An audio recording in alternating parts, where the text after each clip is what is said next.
Your doctor believes you need a lumbar puncture or spinal tap. Why do you need a lumbar puncture? The brain and spinal cord are surrounded by a water-like fluid. This is called cerebral spinal fluid. Injuries and infections of the brain or spinal cord change this fluid. Studying your spinal fluid helps your doctor diagnose the cause of your symptoms. How is a spinal tap performed?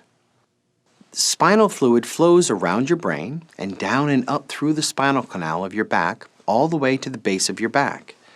Your spinal cord, a nerve bundle, runs only partway down your back. Your doctor will give you a small shot of anesthetic in your lower back to numb the area. A needle will then be inserted between the bones of your lower back. This area is below the spinal cord or nerve bundle. About a teaspoon of spinal fluid can then be drained and sent to the lab for study. Are there alternatives to a lumbar puncture? Unfortunately, there is really no other way to see or study spinal fluid besides a lumbar puncture.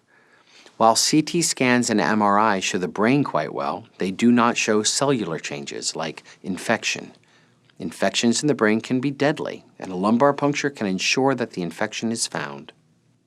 Risks and complications. The lumbar puncture is done below the spinal cord so it can't be damaged, but there are nerves in the lower back. Sometimes these are poked by the needle, causing a shooting pain or pressure, but not permanent damage. Your doctor will take every precaution to avoid exposing you to germs, but anytime a needle is inserted through the skin, there is a slight risk of infection. The most common complication of a lumbar puncture is a headache. While these occur in up to 30% of patients, most resolve within 24 hours without any special treatment. What precautions are taken to avoid complications? By using a small needle carefully placed in the lower back, your doctor will try to avoid injury to or pain from nerves. Your doctor will clean and sterilize your back, cover it with sterile drapes, and use sterilized gloves to avoid infection.